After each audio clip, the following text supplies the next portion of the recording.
여러분, 역사는 누구에 의해서 움직일까요? 우리가 살아가는 이 세상을 보면 힘을 쓰는 그런 사람들이 뉴스에 종종 올라옵니다. 일반적으로 사람들은 그렇게 강력한 힘을 가진 어떤 정치가나 대통령이나 왕이나 또는 어떤 거대한 제국이 이 역사를 좌지우지한다, 이렇게 생각을 합니다.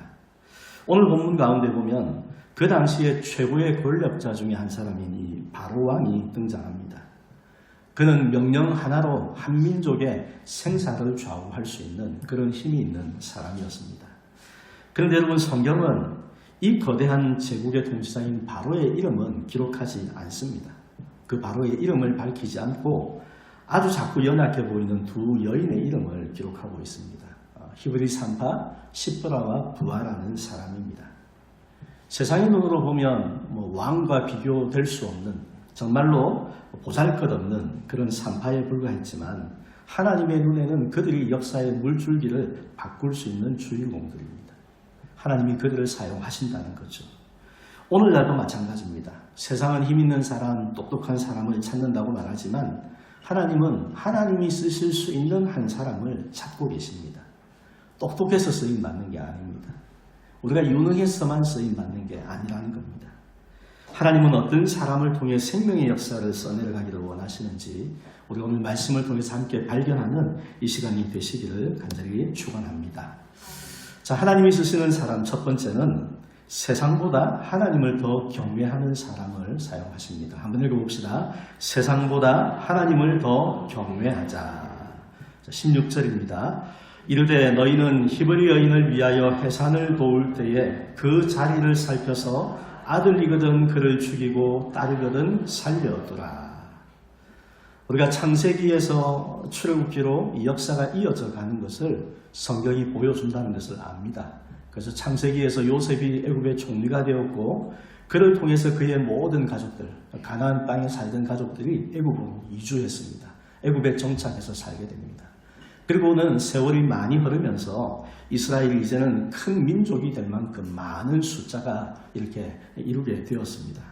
그리고 이 애굽 땅에 요셉을 알지 못하는 새로운 왕이 세워졌는데 그는 이스라엘이라는 이 민족의 숫자가 많은 것을 염려했습니다.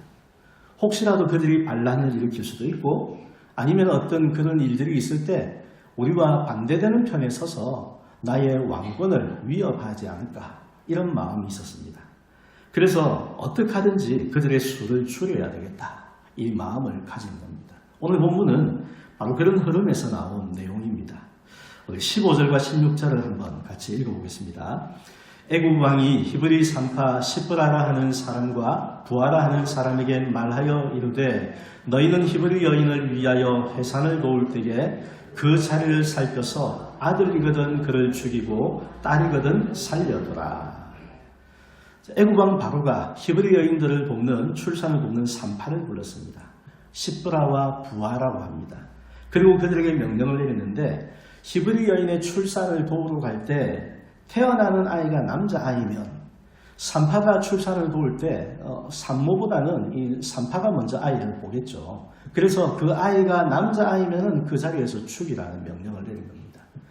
그렇게 해서 남자의 숫자가 줄어들면 자연히 그 이스라엘 민족은 힘이 약해질 거다, 이런 기대를 가진 거죠. 자, 그런데 시브라와 부아가 정말로 두려운 왕의 명령을 들었지만 눈에 보이지 않는 하나님을 더 의식하는 모습을 보입니다.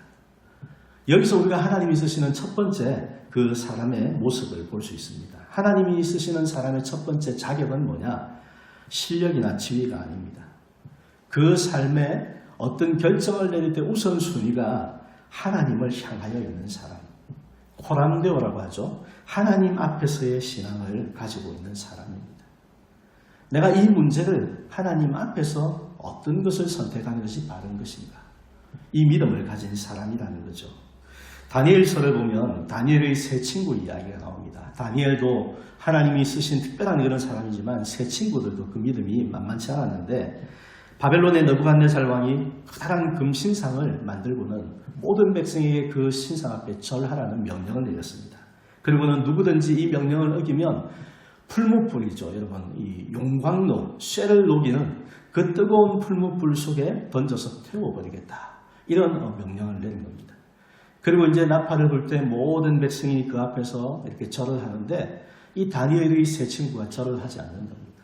왕 앞에 불려갔습니다. 너희가 지금이라도 절하면 내가 용서해 주겠다. 그랬는데 그들이 무슨 말을 하냐면 왕이시여 우리가 믿는 하나님께서 살아계시고 우리 하나님께서 그 풀무불 속에서도 우리를 건져내실 것을 믿습니다. 이런 고백을 합니다. 그리고 그 말을 하죠. 그렇게 하지 아니하실지라도 설령 하나님이 우리를 구해내시지 않을지라도 우리는 이 금신상 앞에 절하지 않겠습니다. 그런 고백을 했습니다. 그들의 마음이 무엇입니까? 크고 두려운 그 왕보다 하나님을 더 경외한다. 이것을 증명하는 것입니다.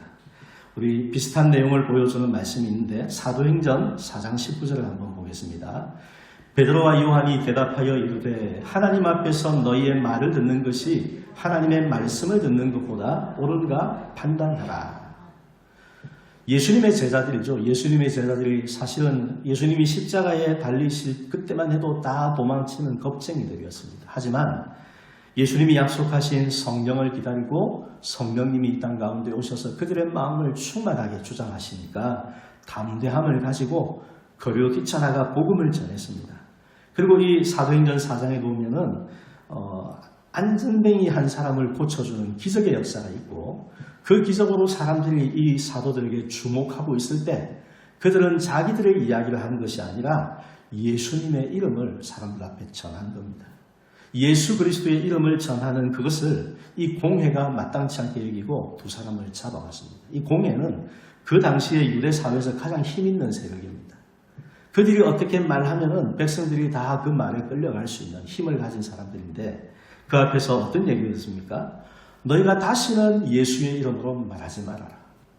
경고를 하는, 협박을 하는 겁니다. 그러면서 그들을 놓아주려고 하는데 그때 이 베드로와 요한이 하는 말이 무엇입니까? 하나님 앞에서 너희의 말을 듣는 것이 하나님의 말씀을 듣는 것보다 옳은가 판단하라. 무엇이 옳다는 겁니까? 하나님의 말씀을 듣는 게 옳다는 거죠. 그렇게 담대하게 외쳤습니다. 여러분, 우리는 하나님을 더 경외하겠다 이 말입니다. 우리는 하나님의 말씀을 듣겠다 그렇게 외친 것입니다.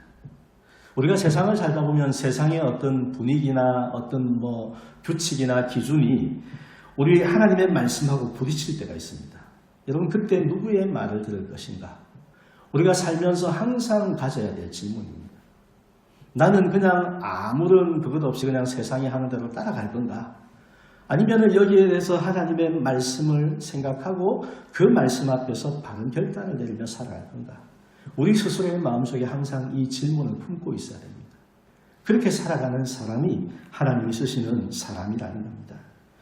사랑하는 성도 여러분, 산파들이 정말로 두려운 바로 왕의 명령보다 보이지 않는 하나님을 더 경외하고 의식한 것처럼 성도는 세상의 위협이나 내가 당할 불이익에 대한 어떤 염려보다 하나님의 마음을 아프게 하는 것을 더 두려워하며 살아야 됩니다.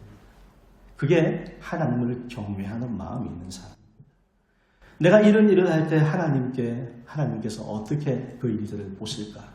왜냐하면 하나님이 계신 걸 내가 믿으니까.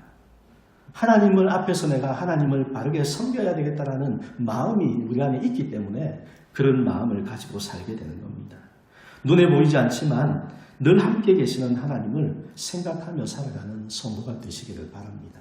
그럴 때 우리가 하나님을 경외하고 그 하나님께서 쓰시는 삶이 될 수가 있습니다. 우리가 살아가는 모든 순간에 우리가 믿는 하나님을 여러분 세상보다 더 크게 생각하십시오. 내가 겪는 어떤 어려운 문제, 어떤 상황들, 세상의 어떤 위협보다 하나님이 더 크시다. 그 믿음을 가지시고 세상보다 하나님을 더 두려워하고 경외함으로 하나님이 쓰시는 사람 되시기를 간절히 축원합니다. 두 번째로 하나님이 쓰시는 사람은 두려움을 이기고 순종하는 사람입니다. 한번 읽어봅시다. 두려움을 이기고 순종하자. 17절입니다. 그러나 산파들이 하나님을 두려워하여 애국 왕의 명령을 어기고 남자 아기들을 살린지라. 세상보다 하나님을 더 경외하는 사람, 두려워할 줄 아는 사람이 하나님이 쓰시는 사람이라고 했습니다. 그런데 여러분, 하나님을 경외하는 것은 단순히 마음의 감정이 아닙니다. 내 마음에 내가 하나님을 두렵게 생각하지 이것만 있는 게 아니라는 겁니다. 경외하는 그 마음이 두려움을 이기고 순종하는 행동으로 나타날 때 이게 진정한 경외함입니다. 앞서서 말씀드린 것처럼 세상의 가치나 기준과 하나님의 말씀이 충돌할 때가 있습니다. 그 충돌하는 것을 넘어서려고 하면 어떻게 해야 됩니까? 우리에게 닥칠 어떤 두려운 상황들을 넘어서야 됩니다. 그게 진정한 경외함이라는 거죠. 그 두려움을 이기고도 행동으로 순종할 때 이것이 진정한 경외함이라는 겁니다. 본문 가운데 나와 있는 이 산파들은 바로왕의 명령을 어기면 어떻게 되겠습니까? 죽는 거죠. 바로 죽을 상황입니다. 바로왕의 명령은 히브리 여인이 출산할 때 도우러 가서 남자아이가 태어나면 그 자리에서 바로 죽이라는 겁니다. 하지만 산파들은 바로의 명령보다 하나님의 뜻을 선택했습니다. 하나님의 뜻은 무엇입니까? 그 아기들을 살리는 거죠. 생명을 살리는 것이 하나님의 뜻이었습니다. 왕의 명령을 어기면 자기들이 죽게 될 수도 있었는데 그 위험한 것을 다 감수하고서라도 생명을 살리는 행동으로 순종한 겁니다. 여러분, 이것이 진정한 경외함임을 기억하시길 바랍니다. 사랑하는 성도 여러분, 우리의 순종이 때로는 세상에서 손해를 보는 것처럼 보일 수 있습니다. 하지만 여러분, 그 어떤 모험과도 같은 순종이죠. 어떻게 될지 모르는 상황 속에서 순종하는 그 거룩한 모험을 통해서 하나님의 역사가 시작된다는 것을 믿고 순종하는 성도가 되시기를 축원합니다. 우리가 순종할 때 하나님의 역사가 나타납니다.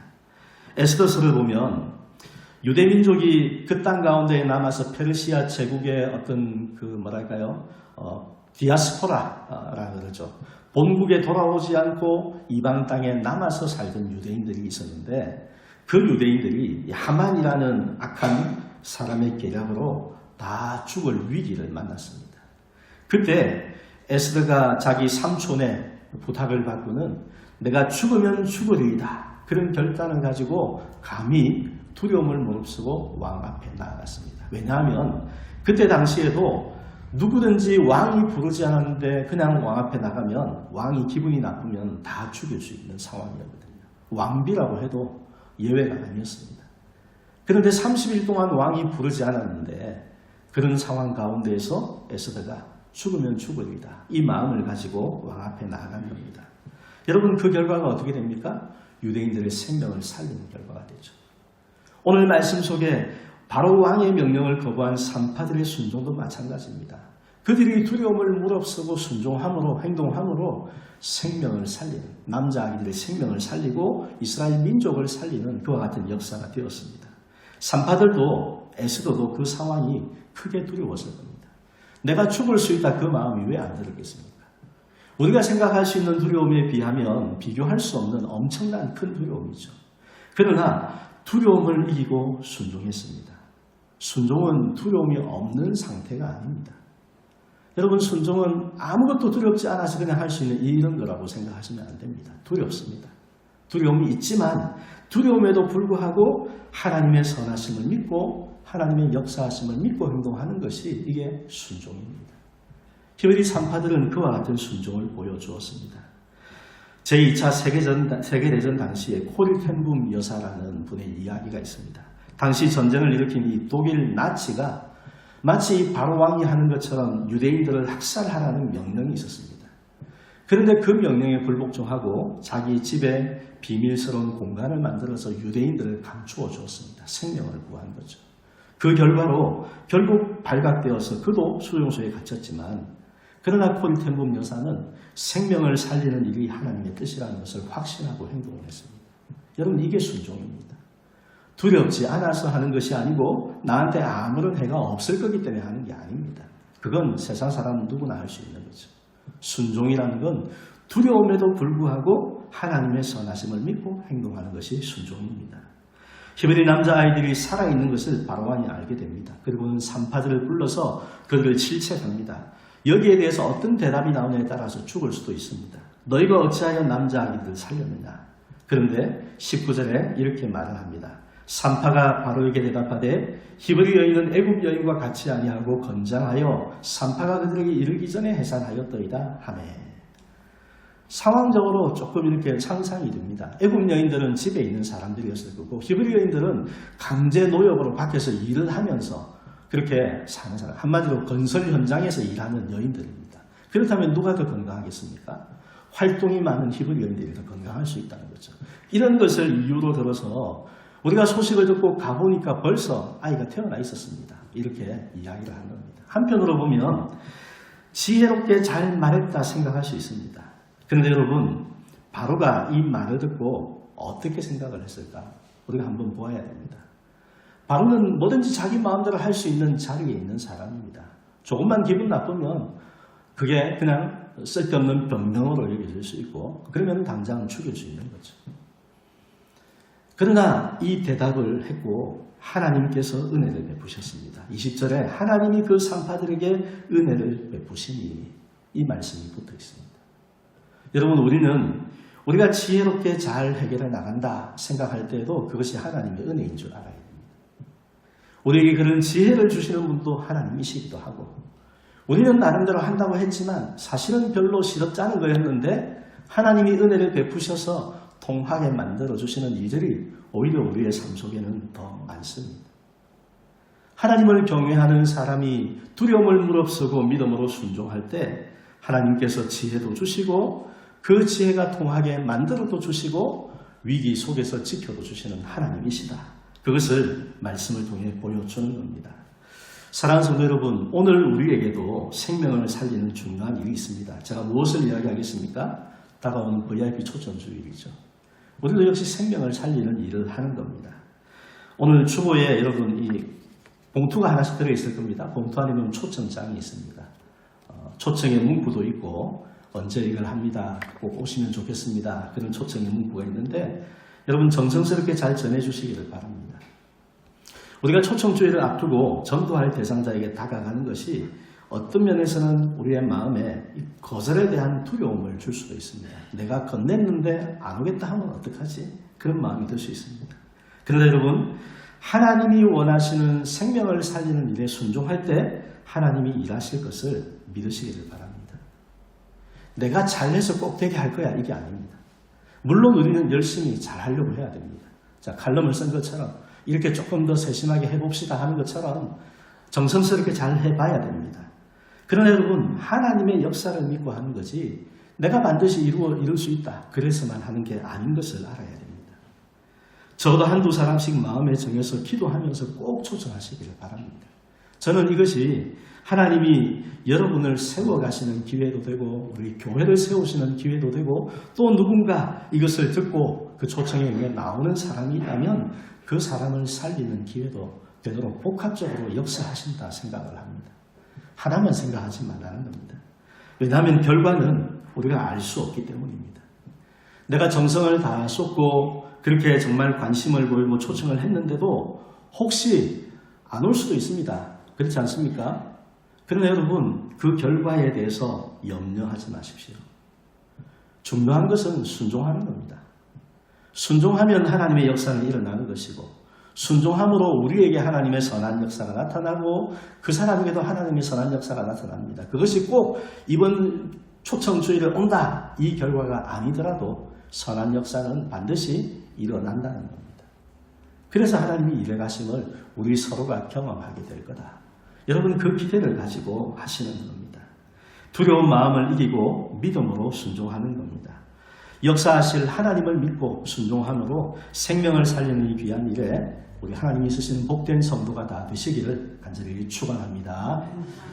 세 번째로 하나님이 쓰시는 사람은 하나님이 세워주시는 삶을 살아가는 사람입니다. 한번 읽어봅시다. 하나님이 세워주시는 삶이 되자. 21절입니다. 그 산파들은 하나님을 경외하였으므로 하나님이 그들의 집안을 흥왕하게 하시니지라.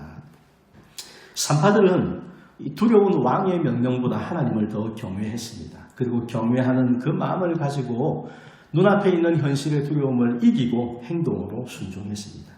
그리고 그들에게 하나님이 은혜를 베푸셨습니다. 산파들을 지켜주셨고 바로 왕에게 압제를 당하던 이스라엘 백성도 오히려 더 번성하고 더 강해졌다. 그렇게 성경이 우리에게 증거하고 있습니다. 이처럼 경외하는 사람에게 하나님의 선한 역사가 반드시 함께합니다. 자, 21절 말씀을 우리 한번 같이 더 읽어보겠습니다. 그 산파들은 하나님을 경외하였으므로 하나님이 그들의 집안을 흥왕하게 하신지라. 여기 흥왕하게라는 단어가 있는데 히브리어 단어에 아싸라는 단어입니다. 아싸, 조금 어감은 이상하지만 이 아싸가 어떤 뜻이냐면은 창조하다, 만들다 이런 뜻이 있습니다. 그러면은 그들의 집안을 흥왕하게 하신다는 게 무슨 말입니까? 그들의 집안을 하나님이 만드신다, 하나님이 세우신다 그런 의미로 이해할 수 있는 겁니다. 근데 이것이 흥왕한다라는 말을 들으면 우리는 세상에서 잘 된다 이걸 먼저 떠올릴 수 있지만 그냥 그 의미로만 볼 것이 아닙니다. 단지 세상에서 강하고 부유하게 되는 것을 말하는 것보다는 하나님 나라에서 아름다운 이름을 얻게 하신다. 그런 뜻으로 이해하는 것이 더 좋습니다. 왜냐하면 세상은 잠시 지나가는 것일 뿐입니다. 더 중요한 것은 우리 가족의, 우리 집안이 하나님 나라의 그 이름이 새겨져서 영원토록 남게 된다. 이것이 가장 귀하고 복된 삶이라는 겁니다.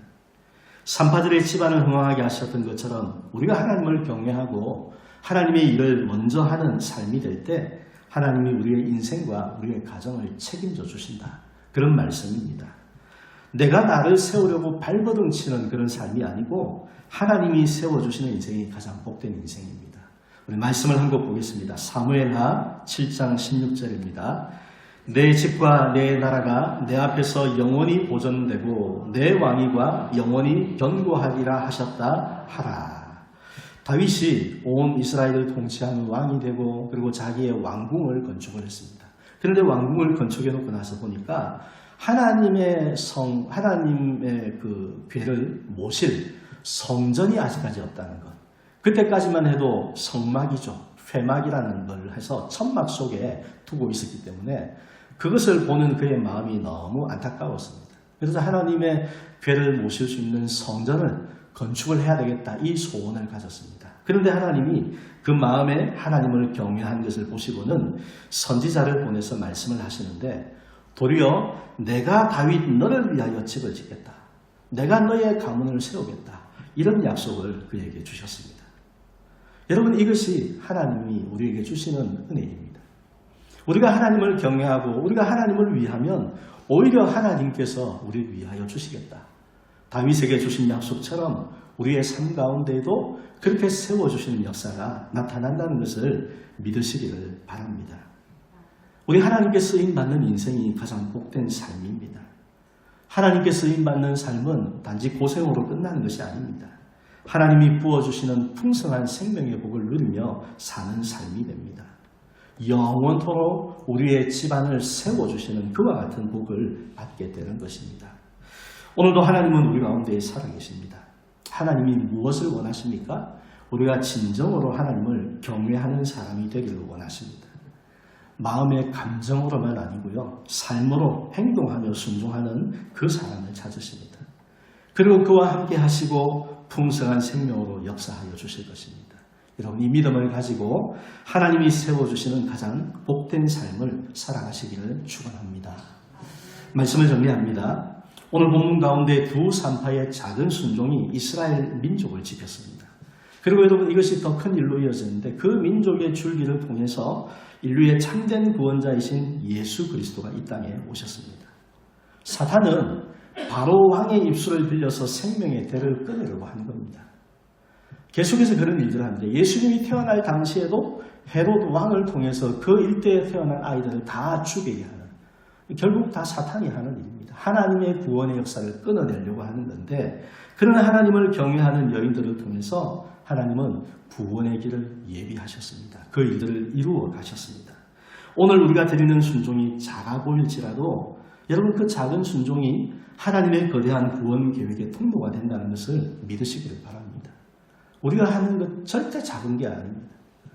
내가 영혼 구원을 위해서 손을 내면 그 작은 행동 하나 그러나 하나님 나라에서는 그것도 크게 사용하시는 하나님의 역사로 나타날 수 있다는 겁니다. 산파들이 이제 막 태어난 이 히브리 아기들을 품에 안아서 살려냈던 것처럼 오늘 우리가 품어야 될 영혼들이 있습니다. 그들에게 다가서기가 부끄러울 수 있고 또 때로는 거절당할까 두려울 수도 있습니다. 하지만 경외하는 마음으로 우리가 용기를 내어서 다가갈 때 하나님이 우리를 통해서 역사하십니다. 여러분 VIP 초청주의를 준비하면서 이번 한 주간에도 그와 같은 마음들을 잘 표현하시고 기도하면서 함께 이 일들을 준비해 나가는 우리의 삶이 될 수 있기를 바랍니다. 여러분의 작은 그 수고와 섬김이 그 마음을 여는 생명의 통로가 될 것입니다. 그리고 중요한 것은 우리가 그들을 위해서 기도하고 섬길 때 하나님이 어떻게 하셨습니까? 산파들의 그 집안을 흥왕하게 하셨던 것처럼 여러분의 가정을, 집안을 하나님께서 세워주실 것이고 우리 교회를 든든하게 세워주실 것입니다. 이것이 오늘 말씀 가운데 중요한 포인트가 되었으면 합니다. 하나님을 경외하고 하나님을 순종하며 생동으로 섬기며 살아갈 때 하나님이 그렇게 하는 우리들을 세워주시는 은혜의 역사가 나타납니다. 가만히 아무것도 하지 않고 그냥 세워지기를 바라는 것은 그냥 헛된 꿈에 불과합니다. 그러나 우리가 믿음을 가지고 하나님의 뜻에 순종하며 행동하면 그것이 하나님이 우리를 세워주시는 역사가 되어서 돌아온다는 겁니다. 우리가 집안을 위해서 기도하는 바가 있고 자녀들을 위해서 기도하는 것이 있고 교회를 위해서 기도하는 것이 있는데 그것이 이루어지는 길은 경외함으로 믿음으로 용기를 내어서 순종하는 겁니다. 오늘 이 믿음을 가지고 우리를 통해 생명을 살리기 원하시는 주님의 뜻에 순종하면서 하나님이 주시는 복된 성도로 살아가는 저와 여러분이 되시기를 우리 주님의 이름으로 축복합니다.